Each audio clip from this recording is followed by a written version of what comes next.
안녕하세요. 오늘의 사연 이야기입니다. 영상을 보시고 이야기가 마음에 와닿으신다면 좋아요와 댓글로 따뜻한 한마디 부탁드리겠습니다. 그럼 오늘의 사연 이야기 바로 시작하겠습니다. 안녕하세요. 저는 63, 박정숙이에요. 예전엔 작은 무역회사에서 관리 일을 했는데 몇 달 전에 건강이 안 좋아져서 퇴사하고 지금은 전업주부로 살고 있어요. 남편은 강남에서 고깃집을 운영하고 있는데 장사도 잘 되고 돈도 나름 잘 벌어요. 하지만요, 제가 지금부터 들려드릴 이야기는 그 돈보다도 더 지독하고 서러운 감정에 관한 거예요. 남편 강태수는 요즘 말끝마다 이렇게 말해요. 밖에서 돈 버느라 내가 얼마나 고생하는 줄 알아? 집안일은 네가 다 해야지. 처음엔 저도 이해하려고 했어요. 남편이 바쁜 건 알았으니까요. 하지만 사람이란 게요, 매일 아침 일어나서 밥 차리고 쓰레기 치우고 먼지 닦고 남편 속옷까지 빨고 그걸 몇 달이고 혼자 하다 보면요, 마음도 몸도 한계가 오더라고요. 어느 날 새벽 4시에 남편이 술에 취해서 들어왔어요. 문을 열자마자 신발은 거실 복판에 벗어 던지고 상의는 소파에, 양말은 부엌 앞에 벗어놨어요. 화장실은 물도 안 내렸고 식탁 위엔 지난 며칠 동안 먹다 남은 고기 국물이 퍼렇게 곰팡이가 피어 있었어요. 그런데 남편은 제게 이렇게 말했죠. 아, 밥 좀 차려봐. 내가 어제 하루 종일 일한 거 모르지? 빨리. 저는 그날 식탁에 있던 반찬통을 하나씩 치우며 눈물을 흘렸어요. 그 눈물은요, 남편에게 밥을 차려주기 싫어서가 아니라 저를 사람 취급하지 않는 그 태도 때문이었어요. 다음 날 아침이었어요. 저는 남편의 셔츠를 다림질하다가 손가락을 대었고 그 와중에도 남편은 방에서 소리쳤어요. 셔츠 어디 있어? 늦잖아. 이게 뭐야? 다림질도 제대로 못하냐? 남편이 소리쳤죠. 저는 말없이 셔츠를 건넸어요. 그러자 남편은 툭 제 손을 쳤어요. 다쳤으면 병원이나 가지, 징징거리지 마. 순간 저는 숨이 막히는 것 같았어요. 이게 결혼이에요? 이게 가족이에요? 이 사람은 저를 아내가 아니라 식모처럼 부려요. 그날 밤 저는 거실 바닥에 앉아 빨래를 개다가 문득 거울을 봤어요. 거울 속 제 얼굴은요, 주름이 가득하고 눈은 퀭했어요. 그 모습은 아내도 여인도 아닌 그저 허드렛 일에 지친 하녀 같았죠. 왜 나만 이래야 하지? 제가 중얼거렸어요. 그리고 결심했어요. 이제 더는 안 되겠다고요. 제가 사람이 아닌 것처럼 대하는 남편을 한번 제대로 혼내줘야겠다고요. 아내는요, 남편 밥 차리는 기계가 아니에요. 아무리 돈을 많이 벌어도 존중이 없으면 그건 지옥이에요. 저는 지금부터 그 지옥에서 탈출할 거예요. 제가 회사를 그만두고 전업주부가 된 지 벌써 6개월이 넘었어요. 몸이 좋지 않아서 어쩔 수 없는 결정이었죠.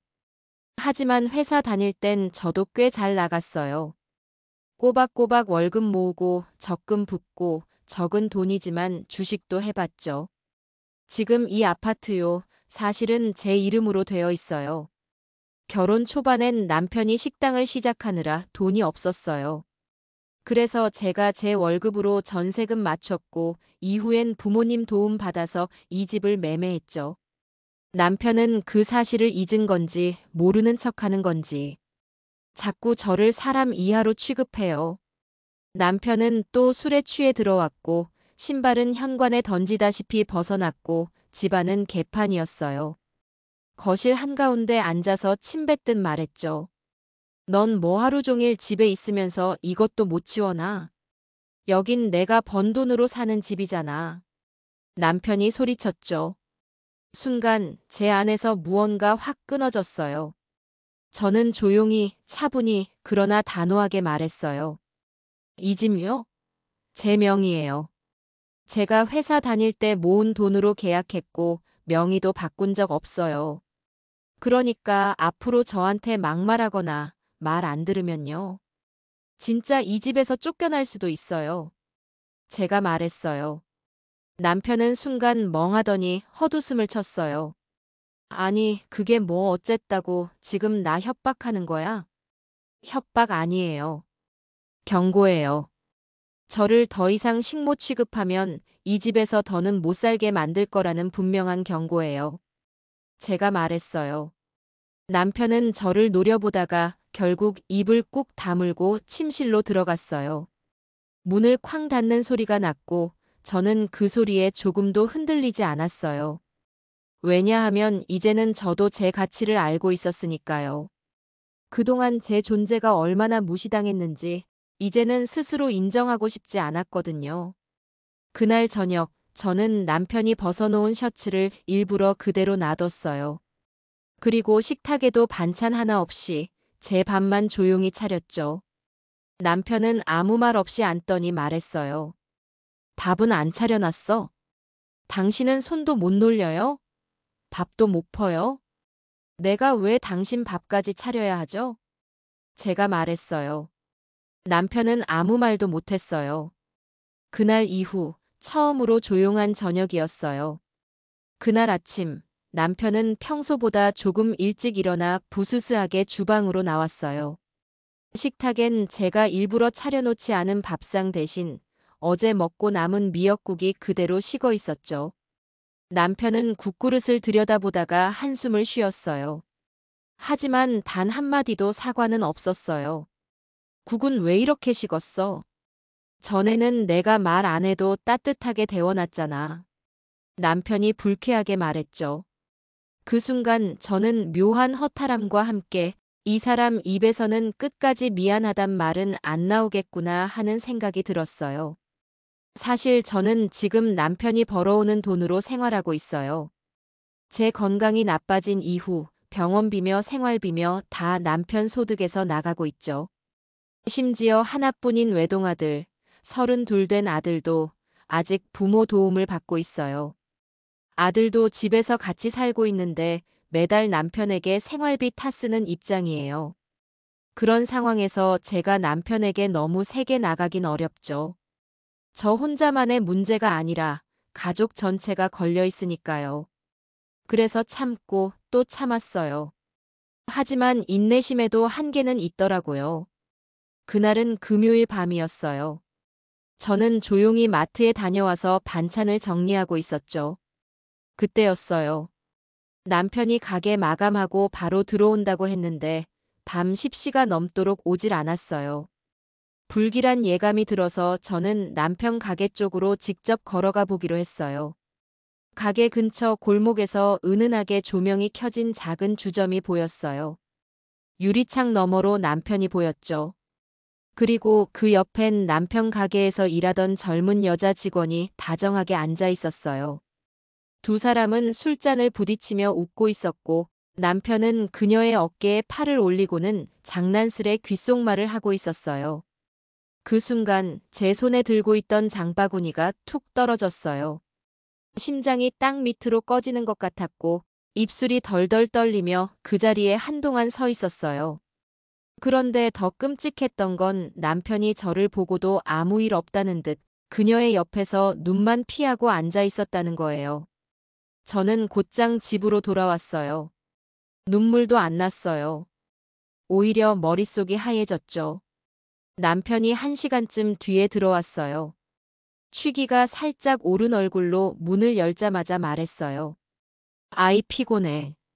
아, 오늘 애들이랑 회식하느라 늦었어. 밥은? 국 없지? 남편이 태연하게 말했죠. 그 순간 저는 거실 한복판에 서서 그를 똑바로 바라보며 말했어요. 이 집에서 당장 나가세요. 이 집, 제 명이라고 분명히 말씀드렸죠? 이제 못 참겠어요. 제가 말했어요. 남편은 놀라며 비웃듯 말했어요. 겨우 그 일 가지고 뭐 이렇게까지 해? 그 순간 제 안에서 모든 감정이 터졌어요. 겨우 그 일? 당신이 여자 직원이랑 술 마시는 거 내가 직접 봤어요. 당신은 미안하다는 말 한마디 없이 집에서는 식모처럼 날 부리고 밖에선 딴 여자랑 술을 마시고 이게 정상이에요? 제가 소리쳤어요. 남편은 아무 말 없이 저를 바라보다가 한숨을 쉬며 방으로 들어갔어요. 하지만 저는 따라 들어가지 않았어요. 그날 밤 저는 혼자서 거실에 앉아 있었어요. 손등에 박힌 주름을 바라보며 내가 이렇게 살려고 결혼한 걸까? 스스로에게 물었죠. 남편은 결국 집을 나갔어요. 그날 밤 제 말에 말문이 막혔는지 말없이 외투를 들고 나가더니 이틀 동안 연락 한 통 없었어요. 그 사람답게 사과 한마디 없이요. 처음엔 허전했어요. 낯선 침묵 속에서 자꾸 TV를 켰다 껐다 반복했죠. 그 사람 코 고는 소리가 없어야 편할 줄 알았는데 막상 없으니까 공기마저 낯설게 느껴졌어요. 그러다 이틀 뒤였어요. 현관문이 벌컥 열리고 남편이 들어왔어요. 아무 말 없이 신발을 벗고 거실로 들어와선 당연하다는 듯 소파에 털썩 앉았어요. 나 잠깐 나갔다 오는 건데 왜 이렇게 오버야? 남편이 비아냥거리듯 말했죠. 이 집은요, 더는 당신한테 쉼터 아니에요. 내가 마음의 평화를 지키기 위해서 만든 공간이에요. 그러니까 돌아가세요. 제가 조용히 말했어요. 남편은 헛웃음을 치더니 너 진짜 미쳤냐? 이게 다 너 혼자 번 돈으로 산 집이냐고. 내가 지금까지 벌어온 돈은 다 뭐야? 하면서 고개를 젓더라고요. 그때 안방 문이 열리고 아들이 잠에서 덜 깬 얼굴로 나와서 말했어요. 엄마, 아빠 왔는데 왜 그렇게 말을 해? 요즘 엄마 좀 너무 심한 거 아니야? 그 말의 순간 제 가슴이 뻥 뚫린 듯 멍했어요. 그래요. 아들도 결국은 아빠가 벌어온 돈으로 사는 입장이니까 제 편을 들어주지 않겠죠. 하지만 저는 이제 흔들리지 않기로 했어요. 네 아빠가 이 집에서 날 어떻게 대했는지 너는 알지도 못하면서 그 말 하지 마. 이 집은 내 이름으로 되어 있는 내 공간이야. 그리고 이 공간에서 이제 다시는 사람 취급 못 받는 아내로 살고 싶지 않아. 제가 말했어요. 그래도 부부끼리 그러는 건 좀. 아들은 당황한 듯 저를 보다가 작은 소리로 중얼거렸어요. 부부. 사과 한마디 못하고 식모 부리듯이 아내를 대하는 게 부부야? 다 너를 위해 참고 살아온 인생이었어. 하지만 이제 그만할래. 제가 소리쳤어요.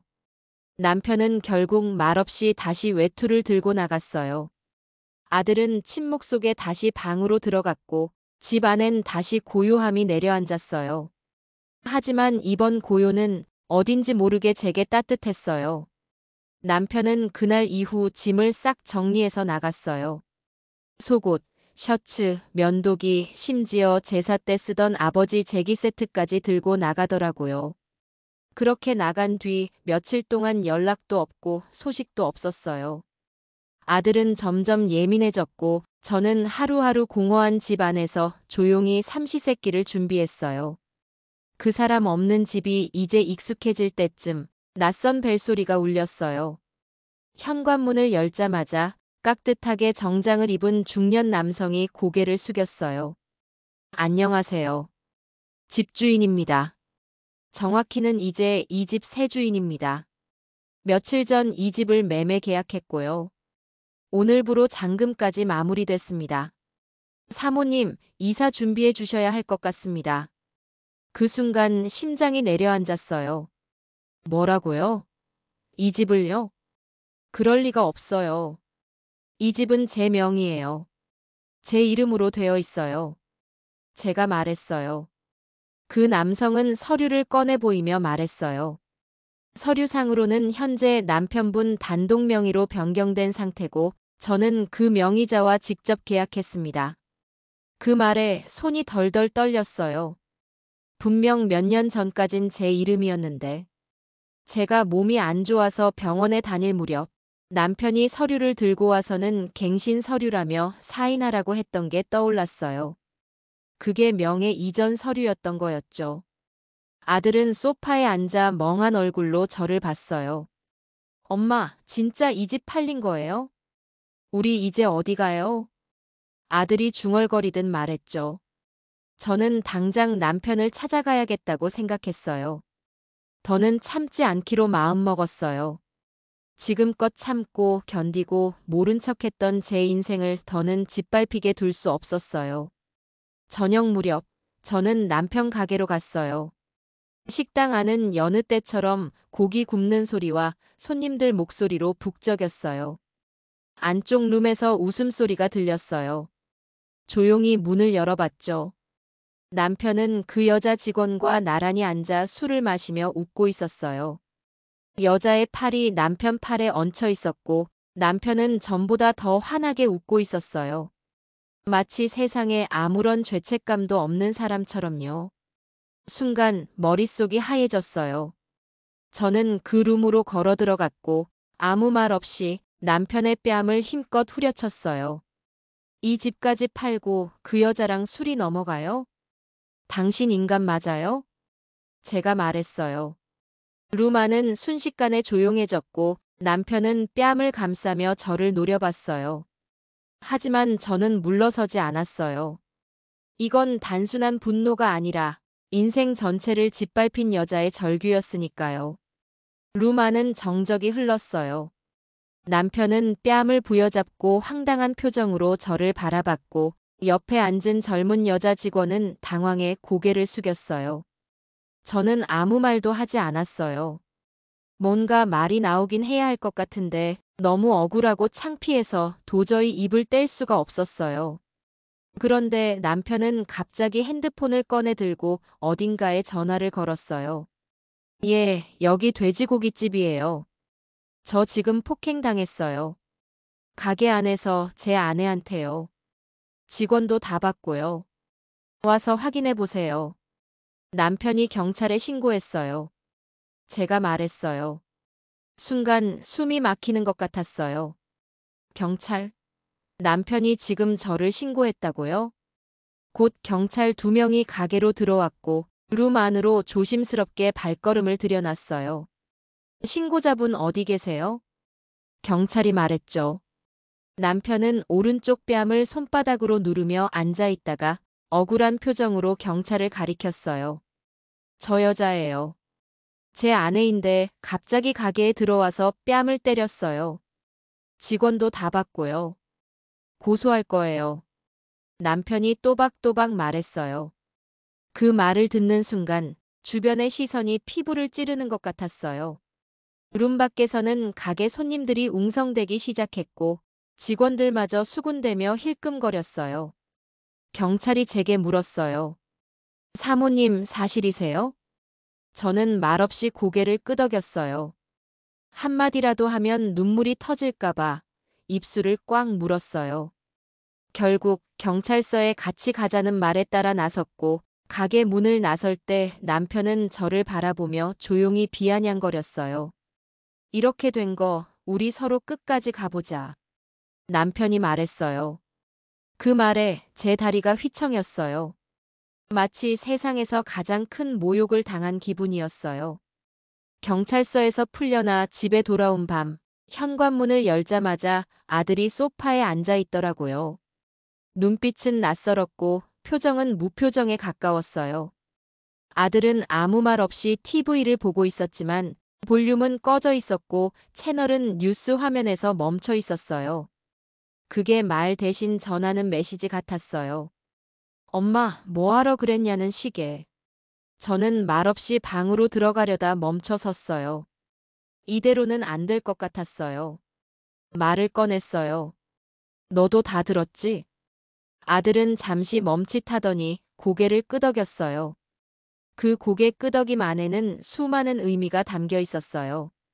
그중 어떤 것도 제 편은 아니었어요.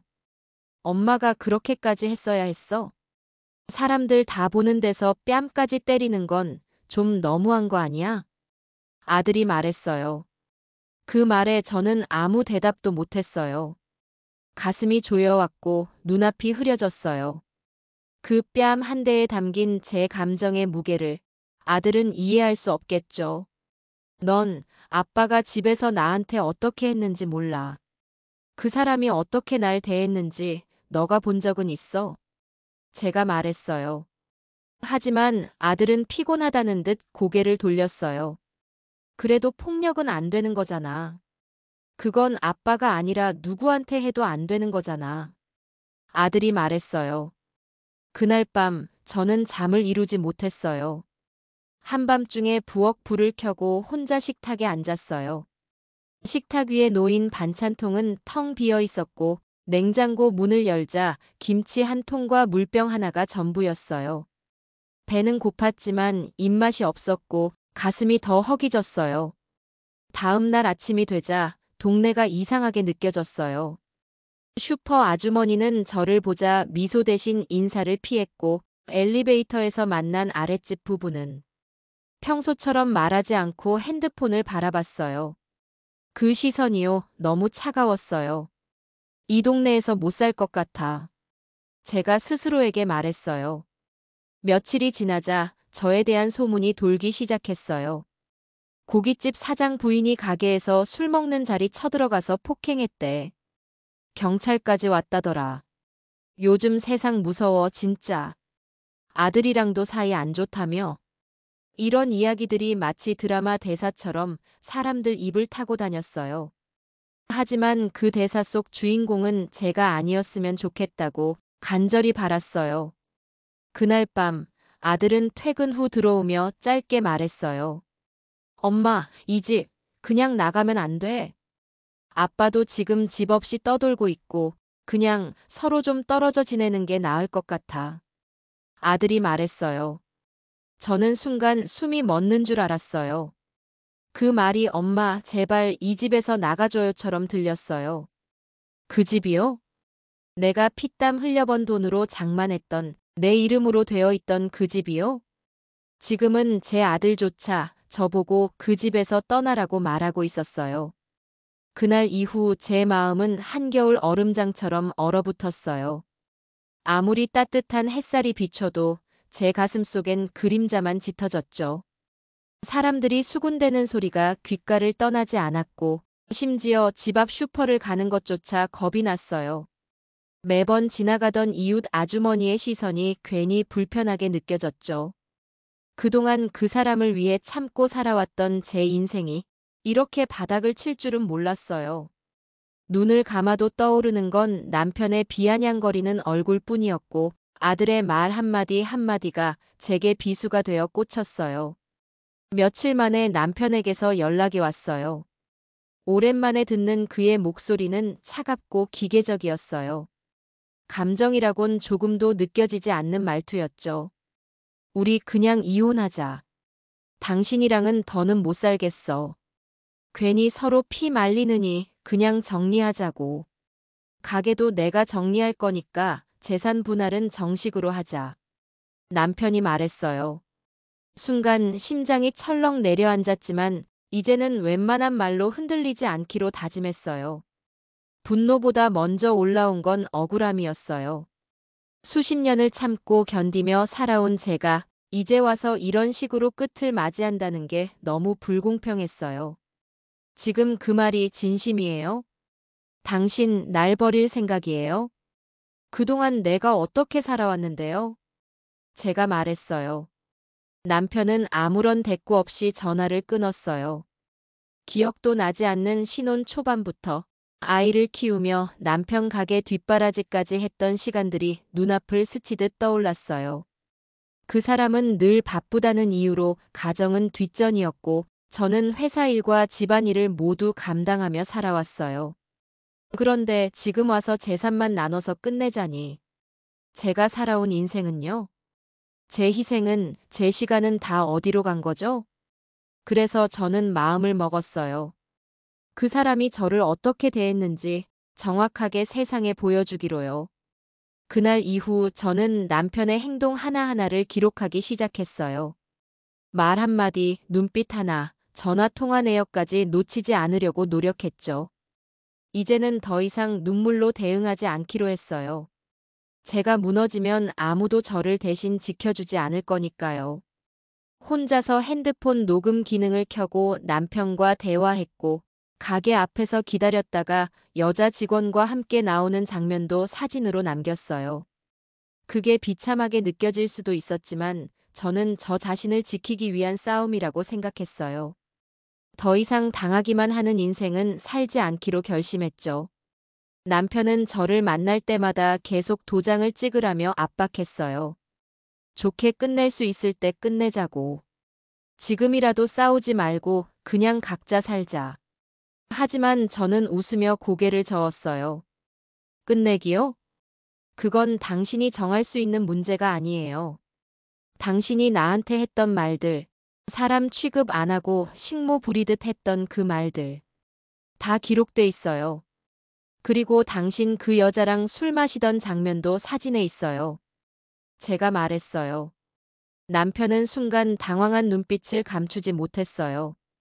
하지만 이내 웃으며 말했어요. 그거 다 증거 안 돼. 지금 당신 하는 짓이 더 지저분한 거 모르나 본데? 그 말에 저는 더 이상 망설이지 않기로 했어요. 이제부터는 감정이 아니라 증거로 말할 거예요. 한때 사랑했던 사람이지만 이제는 법정에서 마주할 적이 되었어요. 남편은 끝까지 뻔뻔했어요. 제가 들이댄 사진과 녹음 파일에도 그는 한치의 흔들림 없이 말했죠. 그냥 가게 직원이랑 술 한잔 한 거 가지고 뭘 이래. 난 절대 그 아이랑 그런 사이 아니야. 내가 무슨 짓을 했다고 이혼까지 하려고 그래. 남편이 말했어요. 그 말에 저는 숨을 고르며 차갑게 웃었어요. 거짓말을 반복하는 그의 눈빛이 너무 익숙했기에 이젠 속지도 흔들리지도 않았어요. 하지만 며칠 뒤 이상한 소문이 들려오기 시작했어요. 남편 가게에서 일하던 여직원이 갑자기 일을 그만뒀다는 이야기였어요. 조용히 사라졌고 대신 아르바이트생이 새로 들어왔대요. 제가 직접 확인하려고 가게 근처를 서성이다 우연히 그 여직원을 마주쳤어요. 그 여직원은 저를 보자 멈칫했지만 이내 짧게 말했어요. 그분 진짜 사람 아니에요. 사람을 너무 쉽게 무시하고 함부로 대해요. 저요? 그냥 역겨워서 떠났어요. 그 여직원이 말했어요. 그 말이 제 심장에 콕 박혔어요. 지금껏 제 감정만이 아니었구나. 그 사람은 누구에게든 결국 똑같은 사람이었구나 싶었죠. 이제야 모든 게 끝났다는 확신이 들었어요. 며칠 뒤 남편에게서 연락이 왔어요. 처음엔 받지 않으려 했지만 어떤 마음인지 알고 싶어 조용히 전화를 받았어요. 정수가 미안하다. 내가 너무 멍청했어. 사실 나 지금 너무 외롭다.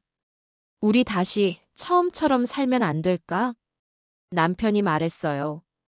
그 말에 저는 아무 대답도 하지 않았어요. 눈물도 안 나왔고 마음도 흔들리지 않았어요. 그 사람의 목소리는 이젠 제게 아무런 울림도 없었거든요. 그 사람은 혼자가 되었고 이제 와서 다시 돌아오겠다는 그 말은 너무 구질구질하고 초라했어요. 저는 조용히 단호하게 말했어요. 이미 변호사 선임했고 소장 접수 준비 중이에요. 이제 저는 돌아갈 마음 없어요. 남은 인생, 더는 당신한테 휘둘리며 살고 싶지 않아요. 제가 말했어요. 그 말 이후 남편은 며칠간 문자를 보내왔어요. 보고 싶다, 잘 지내냐, 아프지 말고. 이젠 진심인지도 모르겠는 말들이었어요. 하지만 저는 읽기만 하고 답장을 하지 않았어요. 그건 마치 긴 터널을 통과한 후에야 마주한 햇살 같은 기분이었어요. 이혼을 위한 서류를 준비하며 그동안 남편에게 받았던 문자들, 막말이 담긴 녹취 파일, 여직원과의 술자리 사진들을 하나하나 정리했어요. 처음엔 너무나 감정적이었던 저였지만 이제는 아주 냉정하게, 담담하게 움직였어요. 이건 단지 이혼이 아니라 저를 지키기 위한 마지막 절차였거든요. 남편이 저를 다시 흔들기 시작했어요. 전화도 문자도 끊긴 지 오래였는데 며칠 전 느닷없이 아들 핸드폰으로 연락이 왔어요. 아들이 말했어요. 아빠가 엄마랑 한 번만 만나고 싶대. 이번엔 진심으로 얘기하고 싶대. 처음엔 거절하려 했지만 아들을 바라보는 마음 때문에 마지막이라는 생각으로 만나보기로 했어요. 카페에서 마주한 남편은 한결 깔끔한 차림이었어요. 예전과 달리 수척해 보였고 그 눈빛엔 묘한 초조함이 서려 있었죠. 하지만 입 밖으로 나온 말은 여전히 뻔뻔했어요. 지금 이혼하면 너도 아들도 다 손해야. 내가 얼마나 벌어왔는지 알잖아. 솔직히 너 혼자서, 그리고 그 백수 같은 아들이 무슨 수로 살겠어? 남편이 말했어요. 그 말에 제 얼굴이 굳어졌어요. 아직도 이 사람은 돈이 전부라고 생각하고 있었어요. 결혼도, 가족도, 책임도 다 돈으로 가늠하고 있었죠. 아들 장가 보내려면 집도 있어야 하고 돈도 필요하잖아. 이혼하면 나 없는 인생이 얼마나 피곤해질지 생각 안 해봤어? 넌 요즘 식모처럼 살았고 지금은 아무것도 아니야. 남편이 말했어요. 그 말에 저는 순간 심장이 멎는 줄 알았어요. 그 사람 입에서 식모라는 단어가 다시 나왔다는 게 믿기지 않았어요. 수십 년을 함께 산 사람이 아직도 저를 그렇게밖에 표현하지 못한다는 게 너무 참담했어요.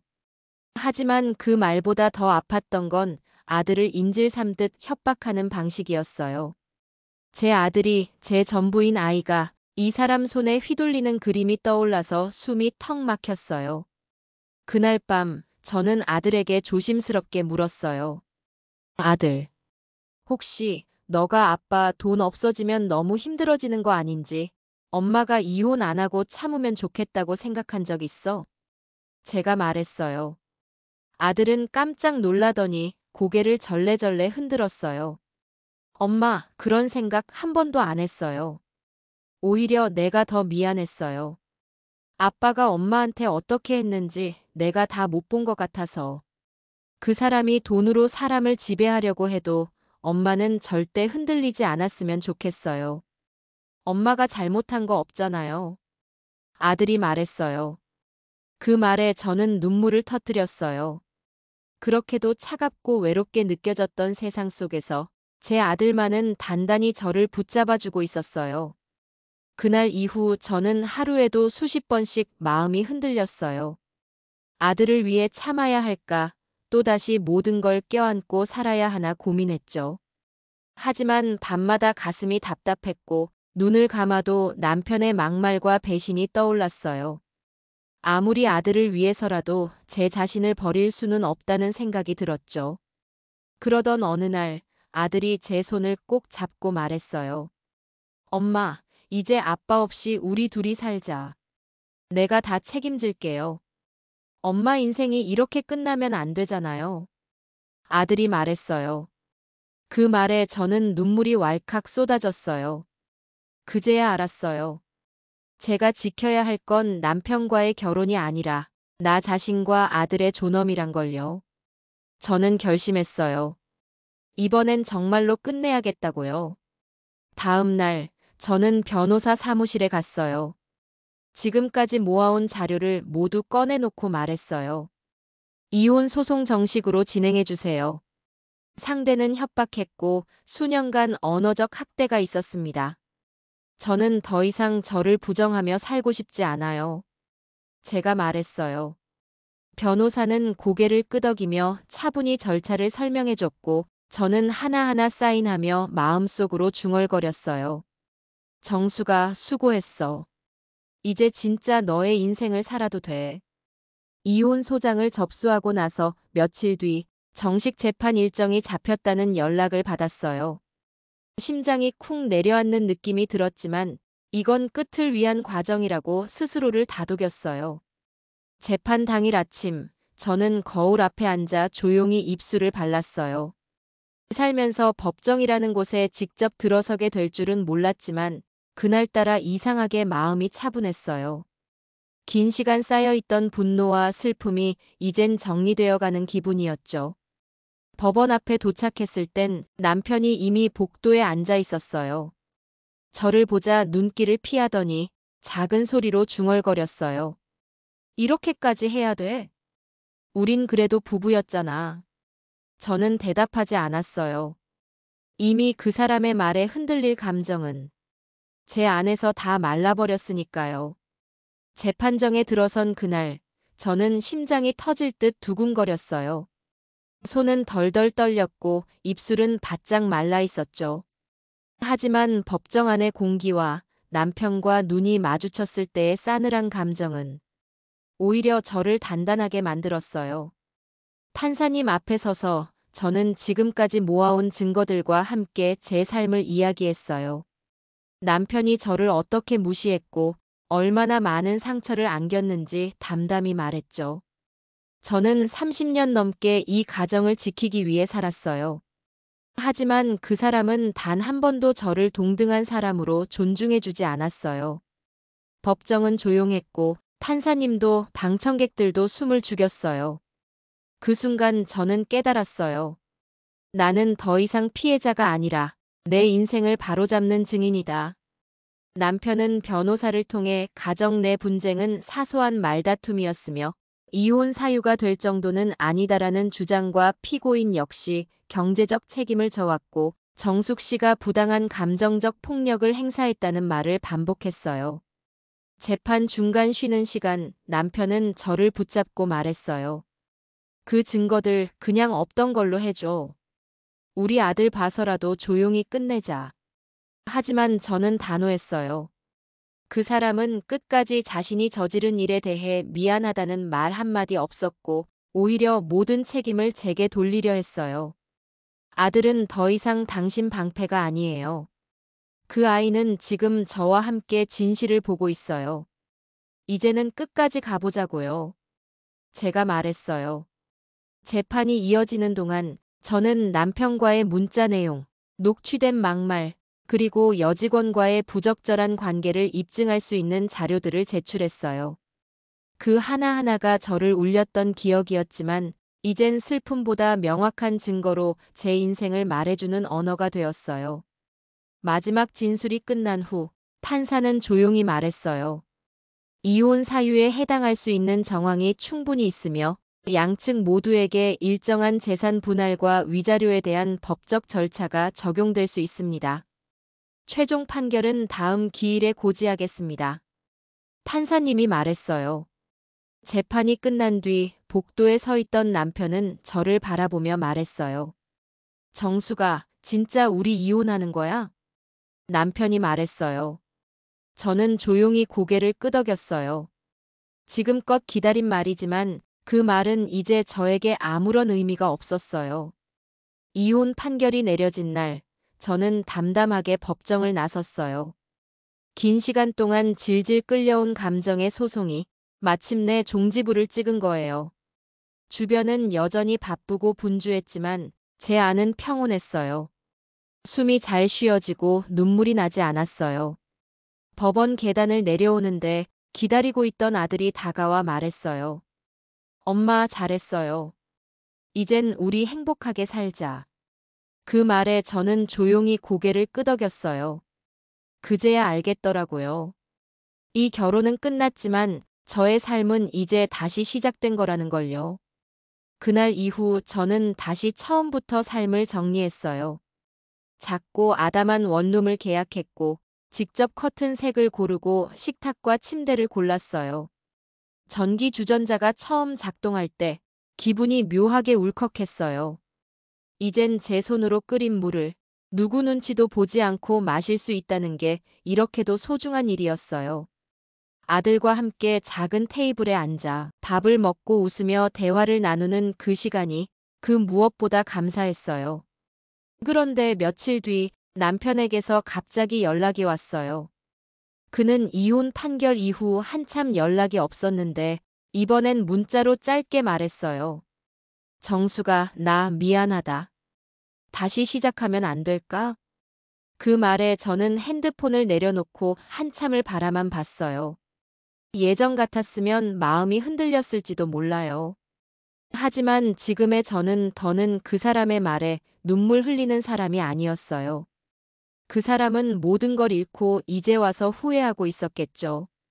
하지만 저는 이미 제 삶을 되찾고 있었고 되돌아갈 이유가 없었어요. 그날 밤 저는 아들과 함께 도시락을 싸서 한강에 갔어요. 강변에 앉아 바람을 맞으며 그간의 인생을 조용히 정리했어요. 엄마, 후회돼요? 아들이 물었어요. 저는 고개를 저었어요. 아니, 후회 안 해. 이제야 진짜 내 인생을 사는 것 같아서 좋아. 제가 말했어요. 아들은 제 어깨에 머리를 기댔어요. 그 따뜻한 무게가 지금까지 제가 견뎌온 고단한 삶에 보상을 주는 것 같았어요. 시간이 흘러 집에 꽃이 들어오기 시작했어요. 아들이 선물한 난초가 식탁 위에 놓였고 창문 옆에는 햇살을 받아 반짝이는 화분이 생겼어요. 저는 매일 아침 눈을 뜨면 제가 좋아하는 커피를 내려 마시고 책을 읽고 라디오를 들었어요. 누군가의 눈치를 보지 않아도 되는 시간, 그것만으로도 삶이 너무 고마웠어요. 어느 날 오랜만에 동네 시장에 갔을 때 이웃 아주머니가 조심스럽게 다가와 말했어요.